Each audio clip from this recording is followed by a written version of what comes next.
बिस्मिल्लाहिर्रहमानिर्रहीम अल्हम्दुलिल्लाहि रब्बिल आलमीन वस्सलातु वस्सलामु अला रसूलिल्लाहि व अला आलिहि व सहबिहि अजमाइन अम्मा बाद फ़अऊज़ु बिल्लाहि मिनश शैतानिर रजीम बिस्मिल्लाहिर्रहमानिर्रहीम युसब्बिहु लिल्लाहि मा फ़िस समावाति व मा फ़िल अर्दिल मलिकिल क़ुद्दूसिल अज़ीज़िल हकीम सदक़ल्लाहुल अज़ीम। अल्लाहुम्मा सल्लि व सल्लिम व बारिक अला सय्यिदिना मुहम्मद व अला आलिहि व सहबिहि। अस्सलामु अलैकुम व रहमतुल्लाहि व बरकातुहू। वस्सलामु अलैना व अला इबादिल्लाहिस सालिहीन। अल्हम्दुलिल्लाह, अल्लाह जल्ल मजदहू के फज़ल और एहसान से हम सूरतुल जुमा में जो अल्लाह पाक ने हिकमतें और उलूम और अहकाम बयान फरमाए, उसके मुतल्लिक चंद दिनों से बयान करने की और समझने की, समझाने की हम कोशिश कर रहे हैं एक दूसरे को, और सवाल जवाब भी होते हैं। तो पहली आयत मुबारका में क्योंकि तस्बीह का बयान है, तो इसलिए उसके मानी के बारे में कि लुगत में और इस्तिलाह में क्या क्या मारिफ है उसमें, तो अल्लाह पाक ने बयान फरमाया। शुरू तो आयत मुबारका यहाँ से ही होती है, जिसका मफहूम है कि ज़मीन और आसमान में जो कुछ भी है वो अल्लाह की तस्बीह बयान कर रहे हैं, बस ये एक हिस्सा है। तो इसमें क्योंकि बुनियादी लफ्ज़ तस्बीह का है, इसलिए वो समझ आएगा तो बंदे को बहुत बातें समझ आएंगी। तो तस्बीह के बारे में ये लफ्ज़ सीन बा हा, सीन बा हे या सीन बा हा से लिया गया, यही उसका जो असल लफ्ज़ है, जहाँ से वो लफ्ज़ बना है, युसब्बिहु, सुबहान अल्लाह और वगैरह। तो कुछ तो उसके मारिफ और लुग़वी जो मतलब बनते हैं और किस तरह वो हमारे ऊपर, हम इंसान किस तरह उससे नफ़ा उठा सकते हैं, बयान हुए। कुछ आज जो है वो बयान कर देते हैं। देखें, सब्बाह का जो एक मानी लुगत में, जैसे जो इन उलूम के माहिर हैं इमाम राग़िब अल-अस्फ़हानी और इमाम जलालुद्दीन सयूती अल-इत्क़ान में और दूसरों बुज़ुर्गों ने बयान किए, उनमें एक ये भी है कि ये तैरने के माने में आता है। तैरना, जैसे पानी में तैरना। तो पानी में तैरना के लफ्ज़ों में भी ये इसका मतलब आता है कि पानी में तैरने को भी ये कहते हैं, जैसे कश्ती पानी में तैरती है। तो इस नुक्ते नज़र से मतलब ये होगा कि सारी कायनात जो है वो अल्लाह जल्ल मजदहू की तस्बीह कर रही है। और तैरने से ये हुआ कि कुछ कोशिश भी करना पड़ती है, यानी तैरता बंदा तब भी है, तैरना, स्विम करना, कि जब वो कोशिश करता है कि उसके मुखालिफ कुछ चीज़ है, यानी पानी है जो है मौजूद है, और उसमें उसने अपने हाथ पाँव सारा जिस्म वो इस्तेमाल कर रहा है, तो फिर जो है वो तैर रहा है। तो तैरने के माने में हमारे लिए ये मतलब निकला कि ये तस्बीह अब खुद ब खुद नहीं होगी, यानी इंसान के लिए ख़ास तौर पर। मखलूक तो अल्लाह पाक ने फरमाया तौअन औ करहा, वो अपनी मर्ज़ी इख्तियार से, या वो अगर वो नहीं भी फिर भी वो मजबूर है, उनको अल्लाह पाक की इताअत फरमा बरदारी से मफ़र यानी नहीं है, उनके करनी है। लेकिन इंस और जिन को ये इख्तियार दिया गया। तो अब ये बताया गया कि तस्बीह करने में एक ये भी मतलब, यानी तैरना। तो तैरने से एक तो ये पता चलता है कि उसको हमें थोड़ी कोशिश भी करनी पड़ेगी। अब कई लोग हैं कि वो, हम दूसरी मखलूक की तरह, कई मखलूक़ात की तरह नहीं है कि खुद ब खुद ही हमारी तस्बीह जारी हो जाएगी और हमें कुछ भी नहीं करना पड़ेगा, कुछ मेहनत नहीं करना पड़ेगी। तो युसब्बिहु और तस्बीह के माने में ये भी है, और हमें मैसेज दिया जा रहा है कि तुम्हें भी ये करनी है। कायनात की हर चीज़ तस्बीह कर रही है, और जो तुम्हारी तस्बीह है तुम वो करो। और उसमें करने में, जिस तरह मैंने अर्ज की, कि इसमें यह भी नुक्ता पाया जाता है कि ये खुद ब खुद नहीं होगी, ये कुछ कोशिश करनी पड़ेगी, हाथ पांव मारने पड़ेंगे, यानी जिस्म और दिल और दिमाग, ये सारी चीज़ें इस्तेमाल करना पड़ेंगी। तो तभी जो है वो बंदा तैर सकता है। फिर वो यानी जैसे तैरने वाला ऊपर रहता है पानी के, डूबता नहीं है, तो इंसान भी जब कोशिश करता रहेगा शऊरी तौर पर अल्लाह की हजूरी में रहने की, अल्लाह की इताअत में रहने की, तो वो गफलत के समुंदर में डूबेगा नहीं, वो गफलत के दरिया में डूबेगा नहीं, वो नाफरमानी के समुंदर में डूबेगा नहीं, वो रहेगा। जो ही बंदा वो हाथ पांव मारना छोड़ेगा तो देखते हैं आप बंदा फिर नीचे चला जाता है।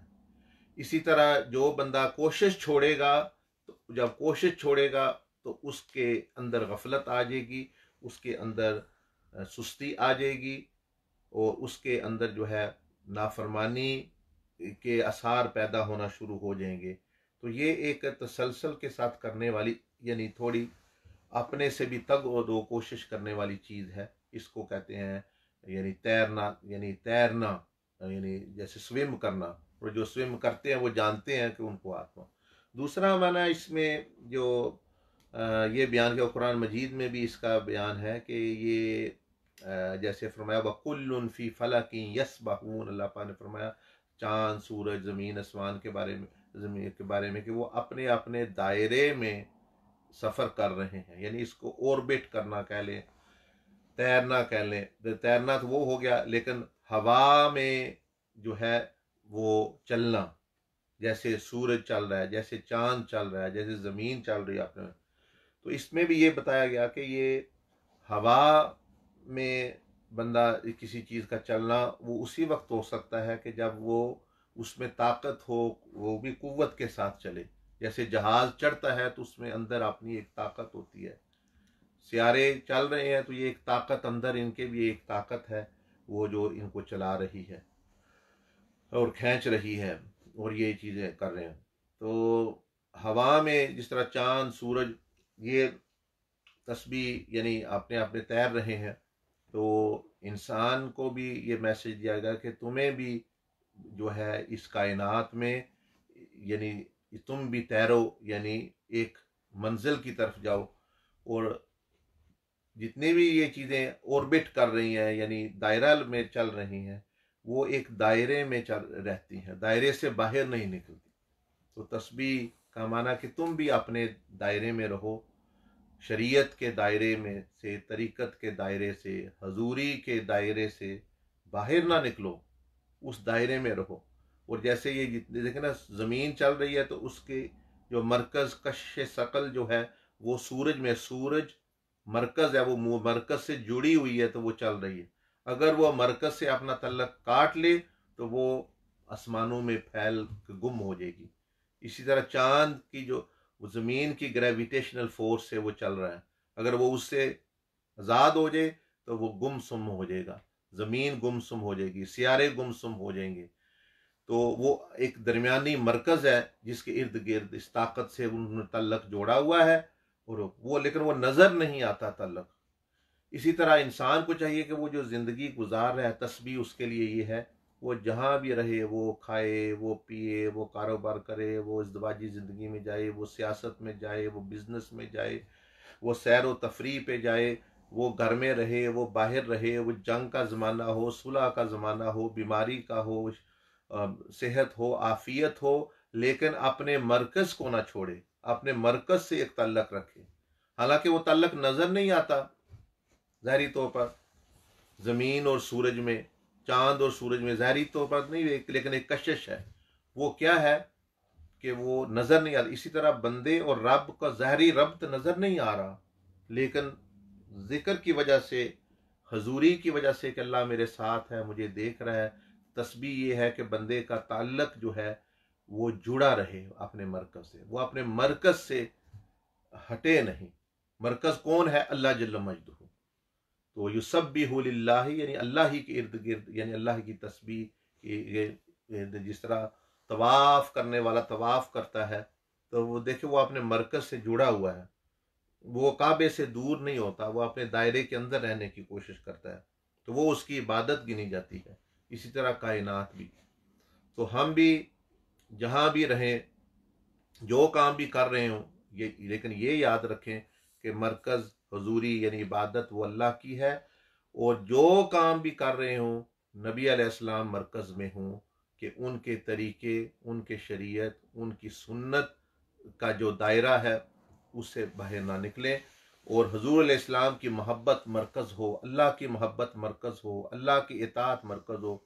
उसके बाद फिर देखें ये ज़मीन पूरे साल में पूरी यानी आसमानों का चक्कर लगाती है, लेकिन वो ठीक ठाक रहती है, वो टूटती नहीं, वो गुम नहीं होती, इसलिए कि वो कश्श सकल की वजह से सूरज के साथ जुड़ी हुई है। चांद जो है वो सूरज के साथ जुड़ा हुआ है, ये ज़मीन के साथ जुड़ा हुआ है। इसी तरह कायनात है, उसका अपना एक नज़्म है। तो जिस तरह ये ज़ाहरी चीज़ें अल्लाह पाक ने बनाई हुई हैं, इसी तरह जो है बातनी तौर पर भी, रूहानी तौर पर भी एक मरकज़ है। रूहानी तौर पर मरकज़ नबी अलैहिस्सलाम की ज़ाते बाबरकात है, अल्लाह जल्ल मजदूहू की याद है, अल्लाह पाक की हुजूरी है।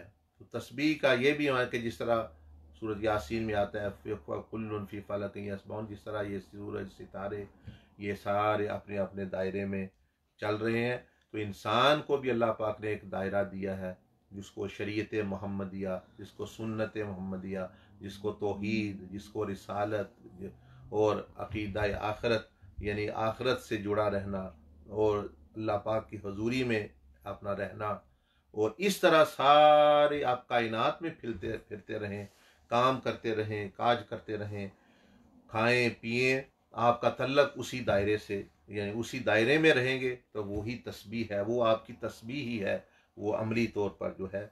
और ज़ुबानी तौर पर भी बंदे को अल्लाह का, जब ज़ुबान का मरकज़ अल्लाह का ज़िक्र हो, तो बेशक वो इधर उधर की बात कर रही है, लेकिन अल्लाह की इताअत में ही वो यानी बात हो, और जब कोई बात नहीं तो फिर तस्बीह अल्लाह पाकी पाकी बयान करे।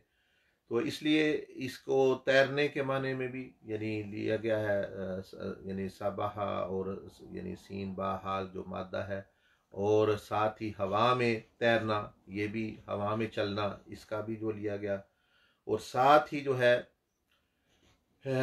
वस्साबिहाति सबहन, ये कुरान मजीद सूरत आदियात में आता है, वल आदियाति दबहन फलमूरियाति क़दहन फलमुग़ीराति सुबहा, ये सूरत आदियात में भी एक जिक्र है, और सूरत जो है नाजियात में भी वन्नाज़ियाति ग़रक़ा वन्नाशिताति नश्ता वस्साबिहाति सबहा। तो इसको यानी घोड़ों से भी यानी जब घोड़े चलते हैं, घोड़ों की दौड़ से भी तशबीह दी गई। ये लफ्ज़ का माना ये भी बनता है कि जैसे जब घोड़ा वो तेज दौड़ता है, उसको वो आगे लपकता है, वो यानी आगे आगे जैसे उसकी आपने अगली टांगे देखते हैं, वो आगे आगे चलता है कोशिश करके, तो उसको भी वस्साबिहाति सबहन कुरान मजीद में और भी कहा गया घोड़ों का तज़किरा, और यानी दूसरा लुगत में भी इसको कहा गया। तो इसका माना क्या होगा कि दिल से मोहब्बत के साथ यानी कोशिश करना, आगे बढ़ने की, चुस्त होना। ये गालिबन हजरत इब्न अब्बास रदी अल्लाह तआला अन्हु से दूसरों से कि बंदे को अल्लाह पाक की इताअत में चुस्त रहना, और सुस्ती ना करना, फौरन खड़े हो जाना, और जब हुक्म हो तो घोड़े की तरह, जिस तरह घोड़ा भागता है, दौड़ता है, ताकत के साथ रखता है कदम, और आगे की तरफ कदम रखता है, इसी तरह मोमिन या मोमिना जो है वो अल्लाह का हुक्म जब आ जाए, अल्लाह के रास्ते में, अल्लाह के हुक्म में, वो फिर दौड़ते हैं, वो फिर चलते हैं, लपकते हैं।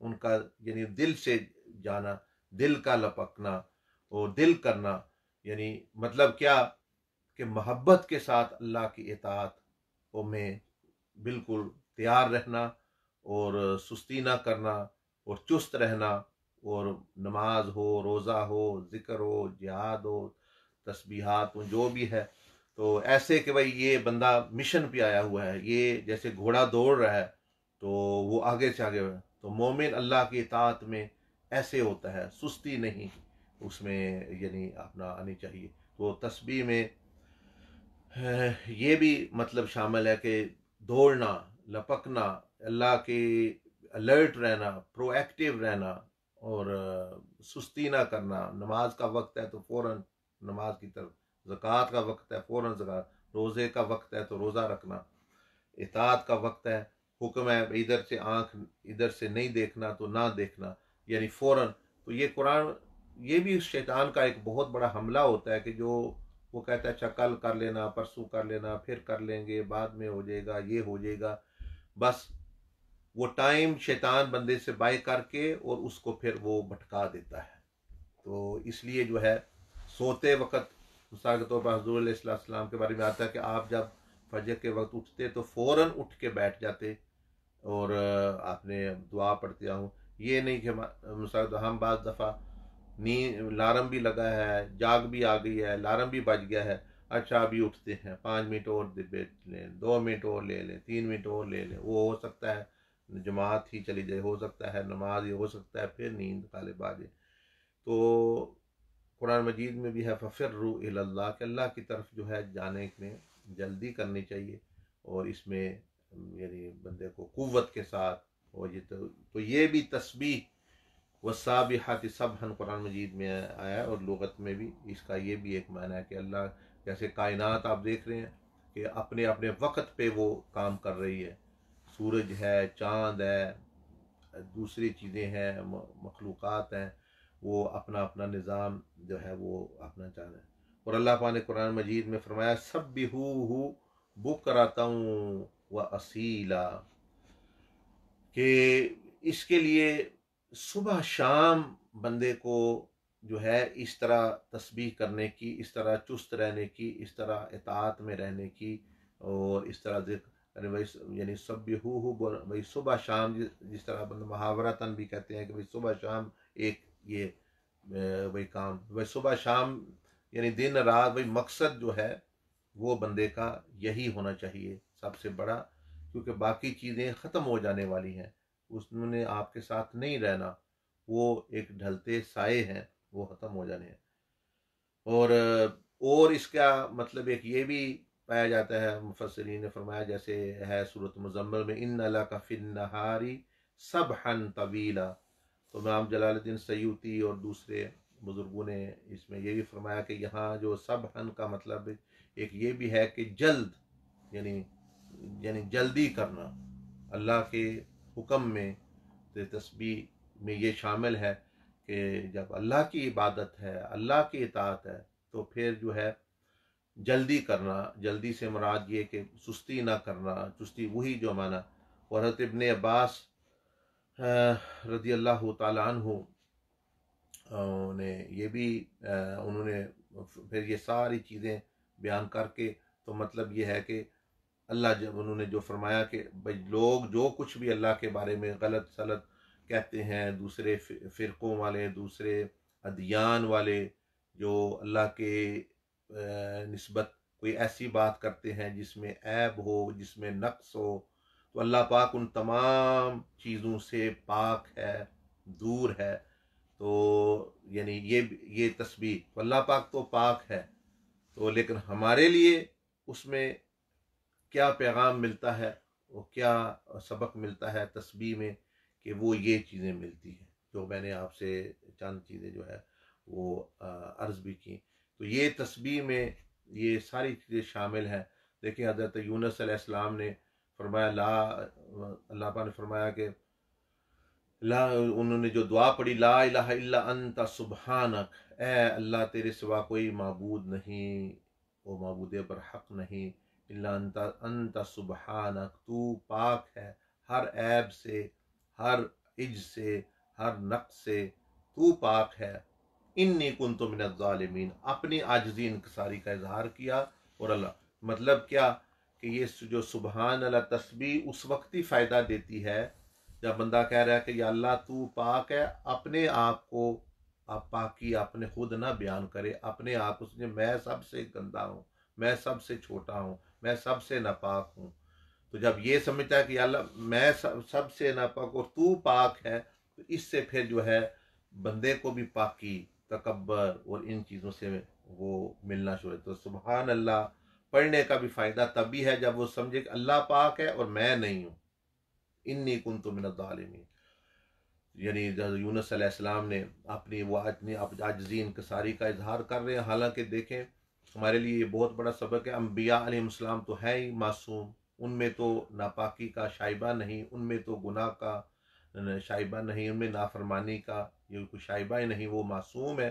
तो फिर भी वो अल्लाह पाक के सामने तवाज़ु कर रहे हैं, और हम जो रात दिन यानी गंद की पोटलियाँ और गुनाहों के पहाड़ हमने उठाए हुए हैं, वो अंदर बातिन में भी जो है गंदगी और खबासत, तो हमें तो ज़रूर अपने आप को माने और फिर अल्लाह को पाक, फिर अपने आप को पाक करने की कोशिश करे। तो वो बंदा भी जो है आहिस्ता आहिस्ता आहिस्ता आहिस्ता फिर वो, और भी तस्बीह का माना यानी ये कश्ती को भी कहा गया है कि कश्ती जब ऐसे चलती है तो ये भी तस्बीह के माने में आते हैं कश्ती का।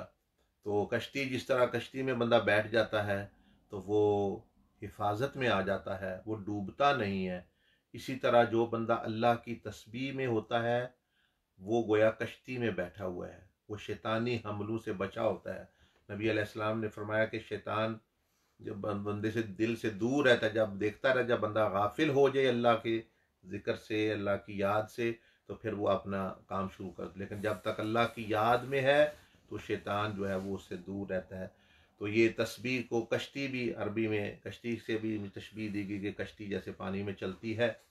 तो जैसे कश्ती में बंदा सवार हो तो डूबने से, तूफान से और बहुत सारी चीज़ों जो है समुद्री जो जानवर है, सांप वगैरह, उनसे वो अपने हिफाजत में है।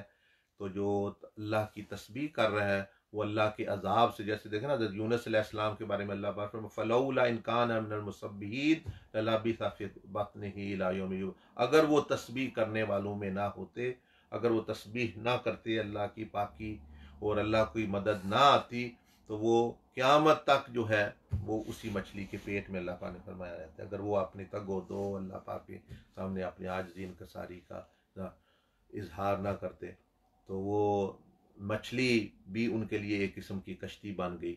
देख लें, उसने ही आके जो है वो जो खाने वाली चीज़ है, वो जो मारने वाली चीज़ है, वो ही बचा। तो अल्लाह जब फिर चाहे तो वो जिंदा से मुर्दा, मुर्दा से जिंदा, नफ़ा से नुकसान, नुकसान वाली चीज़ से नफ़ा, तो वो नुकसान वाली चीज़ से नफ़ा उनको हो रहा है। पानी का डुबोता है लेकिन उनको जो है वो उन्होंने पानी ने बचा लिया।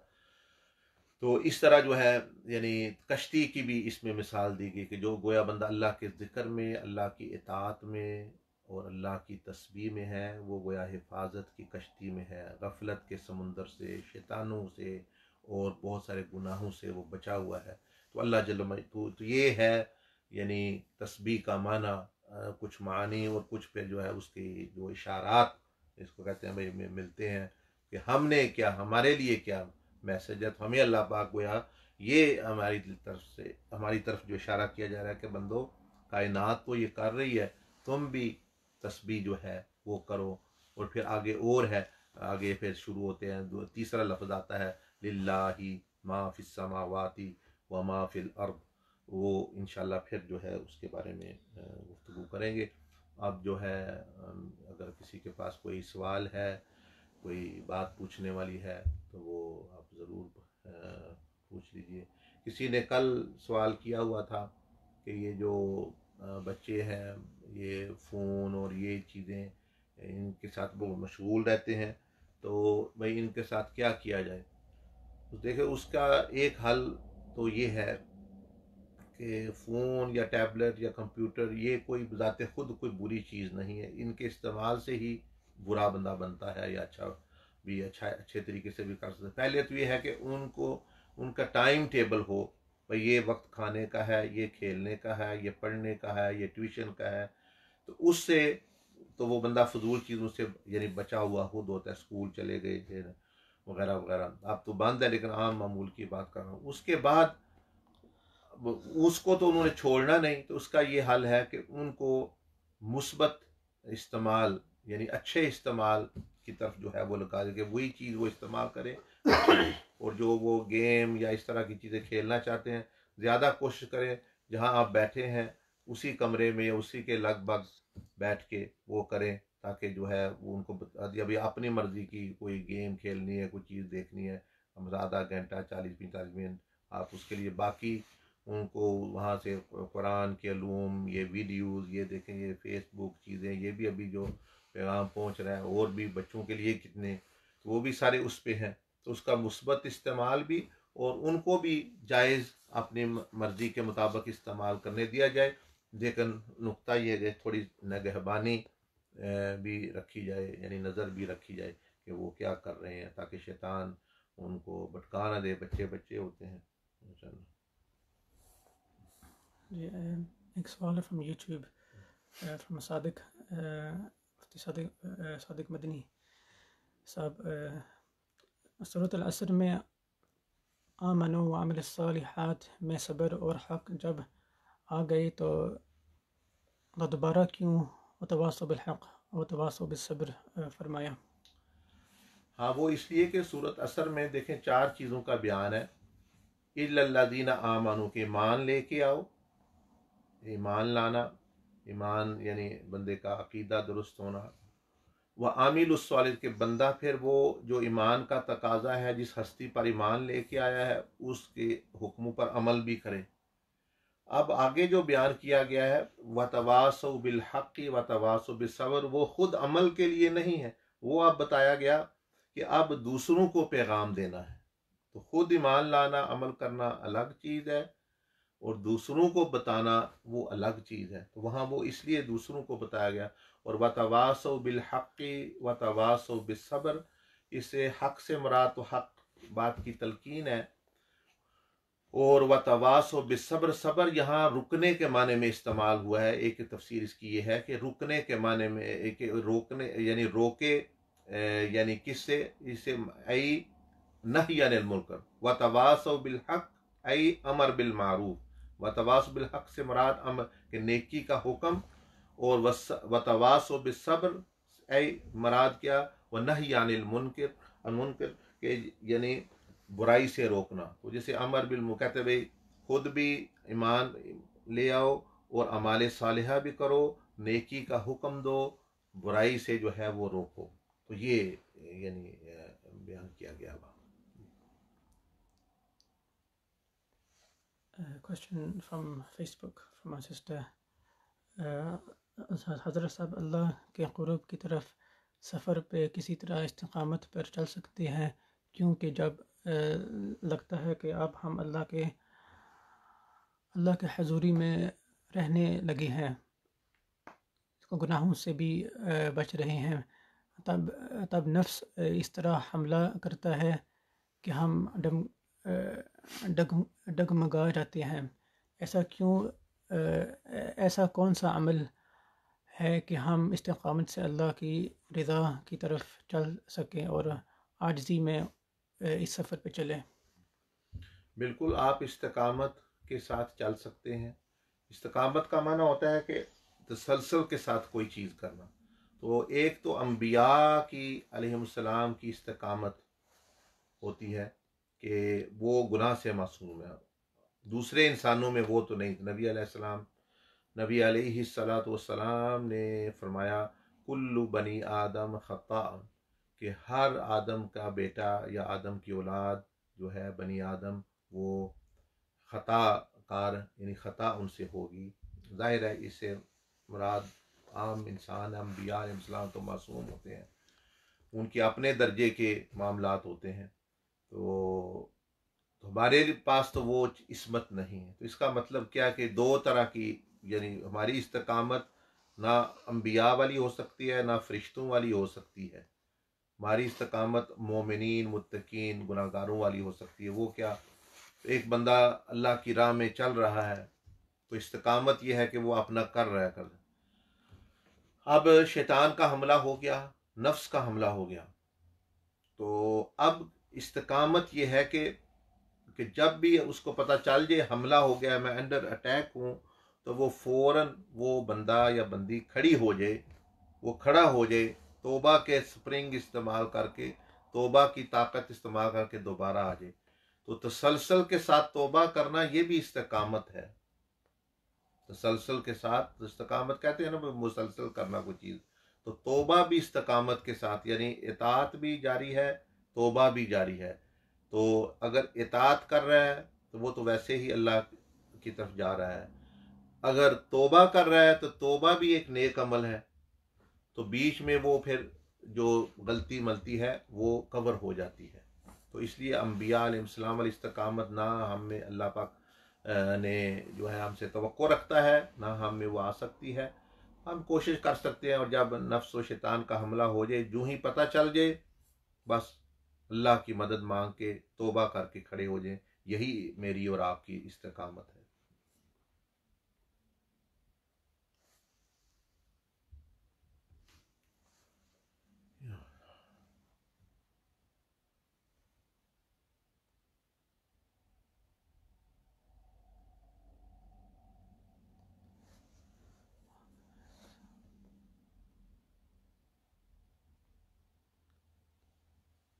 Question from Facebook from Shoaib Mia. हज़रत साहब, अल्लाह और उसके हबीब सल्लल्लाहु अलैहि वसल्लम की दिल में मोहब्बत कैसे पैदा हो सकती है? मोहब्बत देखें, आपने पूछा है तो मोहब्बत किसी चीज से भी जो क्यों होती है, मोहब्बत जो है वो बुजुर्गों ने फरमाया कि वो 3 वजह से मोहब्बत होती है। किसी से भी देख ले आप, आपने पूछा अल्लाह उसके रसूल सल्लल्लाहु अलैहि वसल्लम की मोहब्बत, तो अब जो है यानी 3 वजह से मोहब्बत होती है। या तो देख लें कोई बहुत खूबसूरत हो, जमील हो, कोई चीज़ खूबसूरत है, ये दरख्त है, ये बाग खूबसूरत, ये मकान खूबसूरत, ये गाड़ी खूबसूरत, ये बंदा खूबसूरत, ये घड़ी खूबसूरत, कोई चीज़ अच्छी बनी तो उससे बंदे को लगाव हो सकता है। दूसरा जो है किस, लेकिन पता चले तो तब ये मोहब्बत होगी ना। मतलब एक औरत है या गाड़ी है या मकान है, देखेगा तो होगी, पता चलेगा उसके हुस्न का तो होगी, नहीं पता चलेगा तो वो रह रहे हैं उधर ही होंगे, लेकिन नहीं है। दूसरी वजह मोहब्बत की ये होती है कि कोई किसी में कमाल हो, जमाल हो या कमाल हो, यानी कमाल का माना कि ये कोई खूबी ऐसी हो जो आम पाई नहीं जाती। मसलन कोई किसी की आवाज़ बहुत अच्छी है, किसी का हाफिजा बहुत तेज है, किसी में ताकत बहुत ज्यादा है, कोई रस्से पे चल सकता है, कोई हवा में उड़ सकता है, कोई बहुत ऊंची छलांग लगा सकता है। मिसाल के तौर पर कोई फुटबॉल अच्छा खेल सकता है, कोई क्रिकेट, जो भी किसी में कोई कमाल हो, तो ये जो लोग प्यार करते हैं, फलां एक्टर मुझे अच्छा लगता है, फलां फिल्म मुझे, फलां फुटबॉलर मुझे अच्छा लगता है, फलां ये, वो किस लिए कि उनमें जो चीज़ पाई जाती है, वस्फ पाया जाता है, किसी में एक्टिंग का, किसी में खेलने का, किसी की अच्छी आवाज़ है, किसी की अच्छी तकरीर है, कोई तिलावत अच्छी करता है, कोई नात अच्छी पढ़ता है, तो इस वजह से बंदों को कोई कमाल किसी किस्म का हो, किसी के अखलाक बहुत अच्छे होते हैं। तो ये दूसरे होगी मोहब्बत, यानी खूबसूरती की वजह से, जमाल और खूबी यानी कमाल। तीसरी वजह होती है एहसान, यानी कोई बंदा आप पर जो है वो नेकी कर देता है, आपकी जान बचा देता है। आप जब मुश्किल में फंसे हुए हैं तो वो आपको निकाल देता है उससे। आप जब कहीं बहुत ज्यादा हाजत है, आपको पैसों की जरूरत है या किसी चीज की, वो आपको बचा लेता है, आपका मकान बचा लेता है, आपका कारोबार बचा लेता है, आपकी बीमारी में मदद कर देता है, आपकी जान बचा लेता है, आपकी इज्जत बचा लेता है। तो कोई एहसान कर दे बंदे पर, तो जो एहसान करता है, जो नेकी करता है, उससे जो है बंदे को मोहब्बत हो जाती है। तो ये 3 चीजें हो गई, और भी होंगी लेकिन 3, जमाल, कमाल, एहसान, इन वजह से मोहब्बत होती है। तो अब आपने पूछा है अल्लाह पाक और नबी अलैहिस्सलाम के बारे में, तो अब ये तीनों चीजें जब आपको पता चलेगा उनमें है किस दर्जे की है, तो फिर मोहब्बत होगी। अब अल्लाह से भी जमील कोई है, हजूर अलैहिस्सलाम की खूबसूरत कोई, लेकिन हमें पता ही कोई नहीं, उसके जमाल के बारे में पढ़ा ही नहीं, तो फिर मोहब्बत कैसे होगी। कमाल, अल्लाह से भी ज्यादा कोई कमाल है, सिफात है किसी में। नबी अलैहिस्सलाम के बारे में उनकी सिफतें, काफिर भी उनकी तारीफ कर रहे हैं, खूबियां जो उनमें है। लेकिन हमें पता ही नहीं, एहसास ही नहीं है कोई। हमें तो सुबहान का जो माना मैं अभी बयान कर रहा हूँ, सुबहान अल्लाह पाक है, यानी तस्बीह उसके लिए है, पाकी उसके लिए है, ज़मीन आसमान तस्बीह कर रही है, वो तस्बीह का आप सुन रहे हैं। हम जो आए पढ़ के चले गए जी सुबहान अल्लाह, अल्लाह पाक है, और सुब्ह लिल्लाहि मा, अल्लाह हर चीज़ अल्लाह की तस्बीह कर रही है, ठीक है, करती रहे। जब ऐसा ही अल्लाह के नामों के बारे में, अल्लाह के अस्मा के बारे में, नबी अलैहिस्सलाम की खूबियों के बारे में, तो मोहब्बत कैसे होगी? जिन चीज़ों के बारे में पता है उनसे हो जाती है। और तीसरा, एहसान करना। क्या अल्लाह से ज़्यादा किसी, जिसने हमें पैदा कर दिया, जिसने हमें हर नेमत दी हुई, दे रहा है, देता रहे, और सारी काय आखिरत भी हमारे लिए बनाई। क्या हजूर अलैहिस्सलाम से भी ज़्यादा कोई एहसान, जिन्होंने कलमा पढ़ाया, जिनके वसीले से हर चीज़ मिल रही। तो ये मोहब्बत जो है यानी करने का या पैदा होने का, ये है कि इनके बारे में बंदा गुम हो, इनके बारे में सीखे, इनके बारे में डूबे, इन तीनों चीज़ों के बारे में, तो खुद ब खुद मोहब्बत के फवारे फूट पड़ेंगे। और साथ चौथी बात ये कि अहले मोहब्बत की सोहबत इख्तियार करें, कि जिन लोगों, आपको नहीं है उस दर्जे की, वैसे हर मुसलमान को अल्हम्दुलिल्लाह कुछ ना कुछ अल्लाह पाक से, नबी अलैहिस्सलाम से बहुत मोहब्बत है, लेकिन भाई ऊंचे दर्जे की मोहब्बत का जो बंदा बात कर रहा है, तो वो चलो आपको नहीं है, जिनको आप समझते हैं जैसे औलिया अल्लाह, उनसे जो है वो उनकी सोहबत में रहे, और उनके करीब रहे, उनके पास बैठे, तो अहले मोहब्बत के पास बैठने से भी मोहब्बत हासिल होती है। There's a question on YouTube in Urdu from Saeed Anjum. आसमान और ज़मीन में जो चीज़ें भी हैं अल्लाह की तस्बीह करती हैं, शौक़ बढ़ाने के लिए इन चीज़ों की तस्बीह को कैसे सुना जा सकता है? क्या उनकी तस्बीह सुनने से शौक़ बढ़ेगा या उसके बगैर भी? हाँ जी, ज़मीन आसमान की जो चीज़ें बयान कर अपनी तस्बीह कर रही है, वो मैंने बताया ना, एक तरह की तो हर बंदा देख रहा है, शौक बिल्कुल बढ़ता है। आप देखिए सूरज को डूबता हुआ, रोज चढ़ता हुआ, यही उसकी तस्बीह है ज़ाहिरी, तो ये उसकी तस्बीह है। ये दरख्तों का उगना, फलों का उगना, चांद का, बादलों का गुजरना, और चांद का जो है तैरना कायनात में, सितारों का चमकना, बारिश का बरसना, यही उनकी तस्बीह है। एक उनकी बातनी तस्बीह है जो अल्लाह और उसके दरमियान है, वो तो अल्लाह और उनके दरमियान है जो वो करते हैं या हुए।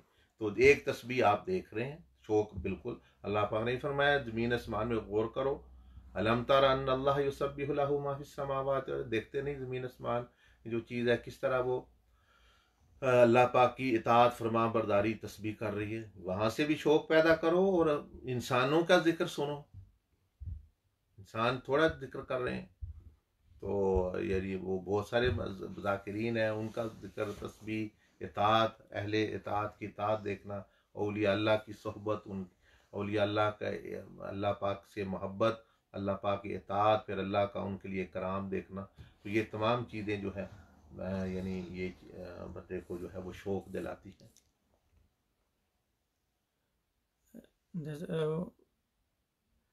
There's two questions from one person, sister from Facebook.